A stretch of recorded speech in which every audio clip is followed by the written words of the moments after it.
បើទោះបីជាមានផុសតាងរាប់ពាន់បំណែកស្នាមមេដៃនិង DNA នៅក្នុងដៃយ៉ាងណាក្តីក៏ប៉ុន្តែចំនួន24ឆ្នាំកន្លងផុតទៅហើយប៉ូលីសជប៉ុននៅតែមិនអាចរកមុខឃាតករម្នាក់នោះឃើញតើគេជាមនុស្សឬក៏ជាវិញ្ញាណនាពេលយប់ដ៏ខ្មៅងងឹតនៅថ្ងៃទី30ខែធ្នូឆ្នាំ2020នៅតំបន់សេតាយ៉ាហ្គានៃទីក្រុងតូក្យូរបស់ប្រទេសជប៉ុនដែលជាតំបន់ស្ងប់ស្ងាត់មួយនៅក្នុងក្រុមគ្រួសាររបស់មីយ៉ាសាវ៉ាដែលមានសមាជិកសរុប4នាក់កំពុងតែរៀបចំខ្លួនសម្រាប់ពិធីឆ្លងឆ្នាំសកលយ៉ាងសប្បាយរីករាយនិងមានក្តីសុខប៉ុន្តែផ្ទះរបស់ពួកគេស្ថិតនៅដាច់ដោយឡែកបន្តិចពីគេដោយសារតែតំបន់នោះត្រូវបានគេពង្រីកធ្វើជាសួនច្បារសាធារណៈថ្មីដោយសារតែផ្ទះរបស់ពួកគេដាច់ដោយឡែកពីគេនឹងហើយទើបធ្វើឲ្យឃាតករមានឱកាសលួចចូលតាមបង្អួចតូចមួយនៅជាន់ទី2នៃផ្ទះដើម្បីចូលមកសម្លាប់ពួកគេទាំងអស់គ្នានៅពេលរាត្រីនោះជនរងគ្រោះគឺជាសមាជិករបស់មីយ៉ាសាវ៉ាចំនួន4នាក់រួមមានឪពុកម្ដាយនិងកូនតូចៗចំនួន2នាក់ផងដែរតាមការស៊ើបអង្កេតយ៉ាងយកចិត្តទុកដាក់ពីក្រុមប៉ូលីសបានឲ្យដឹងថាជនរងគ្រោះទី1គឺជាកូនប្រុសពៅដែលមានឈ្មោះថារ៉ៃអាយុ6ឆ្នាំត្រូវបានសម្លាប់មុនគេដោយការរឹតកលក្ខណៈដែលគេកំពុងតែគេងលង្លក់ជនរងគ្រោះទី2គឺជាឪពុកមានឈ្មោះថាមីគីអូលោកបានឮសំឡេងចម្លែកនៅក្នុងបន្ទប់កូនប្រុសលោកក៏រត់ទៅមើលប៉ុន្តែក៏ត្រូវបានឃាតករលួចចាក់សម្លាប់ដោយកំបិតត្រង់ចន្ទាលក្ខណៈដែលមិនទាន់បានឡើងទៅដល់បន្ទប់កូនប្រុសពៅនោះទេជនរងគ្រោះបន្ទាប់គឺជាម្ដាយដែលមានឈ្មោះថាយ៉ាស៊ូកូនិងកូនស្រីមានឈ្មោះថានីណាមានអាយុ8ឆ្នាំត្រូវបានឃាតករវាយប្រហារយ៉ាងសាហាវបំផុតនៅជាន់លើ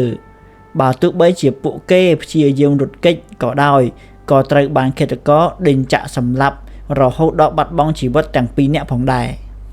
រយៈពេល10ម៉ោងនៃភាពព្រឺព្រួយអ្វីដែលធ្វើឲ្យពិភពលោកតក់ស្លុតបំផុតគឺសកម្មភាពរបស់ឃាតករក្រោយពេលសម្លាប់មនុស្សទាំងគ្រួសាររួចជំនួសនៃការរត់គេចខ្លួនឃាតករបានរស់នៅក្នុងផ្ទះនោះហាក់បីដូចជាម្ចាស់ផ្ទះទៅវិញឃាតករបានបើកទូទឹកកកយកការ៉េមរសជាតិឪឡឹកចំនួន4ដាវមកញ៉ាំនិងផឹកតែធម្មតាហើយគេថែមទាំងបានរៀបចំអាហារខ្លះៗមកញ៉ាំទៀតផងបន្ទាប់ពីឃាតករញ៉ាំអាហាររួចគេបានប្រើប្រាស់កុំព្យូទ័ររបស់លោកមីគីអូចំនួន2លើកទី1គឺភ្លាមនៃក្រោយការសម្លាប់ឯលើកទី2គឺនៅព្រឹកបន្ទាប់ម៉ោងប្រហែល10ព្រឹកគេបានចូលមើលគេហទំព័ររបស់ក្រុមហ៊ុននៃជនរងគ្រោះនិងព្យាយាមកក់សម្បត្តិកុននៅរឿងដែលឃាតករចូលចិត្តឃាតករបានដេកសម្រាកនៅលើសំឡុងនៃជាន់ក្រោមដោយយកឯកសាររបស់ក្រុមគ្រួសារមកអានលេងកម្សាន្តថែមទៀតប៉ុន្តែដោយសារតែការបតែបតប់ជាមួយនឹងលោកមីគីអូឃាតករត្រូវរងរបួសត្រង់ដៃគេបានយកឧបករណ៍សង្គ្រោះបឋមនៅក្នុងផ្ទះមករុំរបួសដោយខ្លួនឯងយ៉ាងស្អាតនៅព្រឹកព្រលឹមថ្ងៃទី31ខែធ្នូឆ្នាំ2020ដដែល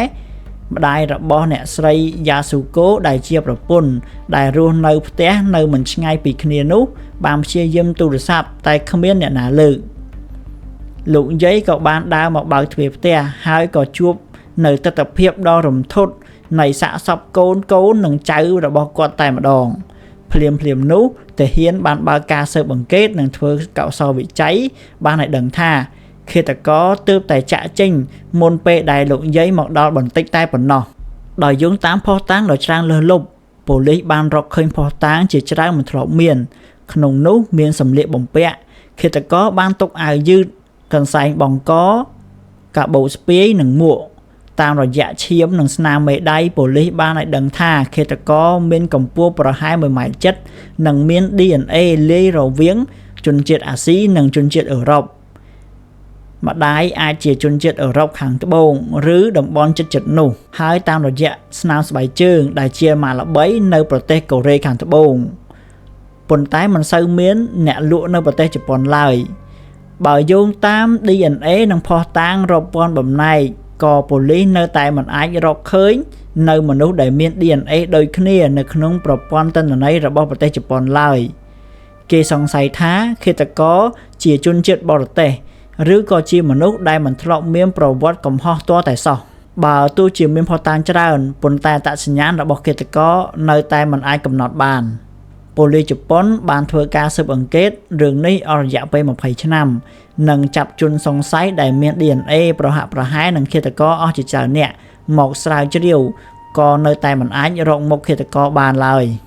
ប៉ូលីសជប៉ុនអាចកំណត់បានដឹងត្រឹមតែដើមកំណើតរបស់ឃាតករ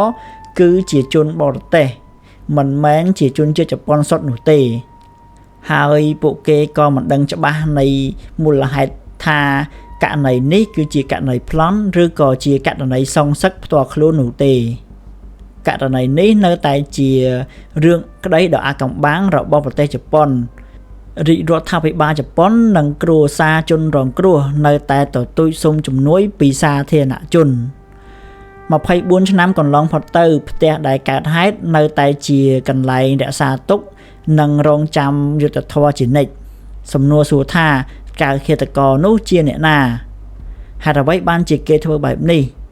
ចម្លើយនៅតែជាអាថ៌កំបាំងចុះអ្នកវិញយល់យ៉ាងណាដែរចំពោះរឿងក្តីនេះតើឃាតករម្នាក់នោះនៅមានជីវិតទេឬគេកំពុងរស់នៅទីណារហូតមកដល់ពេលនេះអាថ៌កំបាំងនៃគ្រួសារសេតាយ៉ាហ្គានៅតែជាស្រមោលអតីតកាលដ៏ខ្មៅងងឹតសម្រាប់ប្រទេសជប៉ុន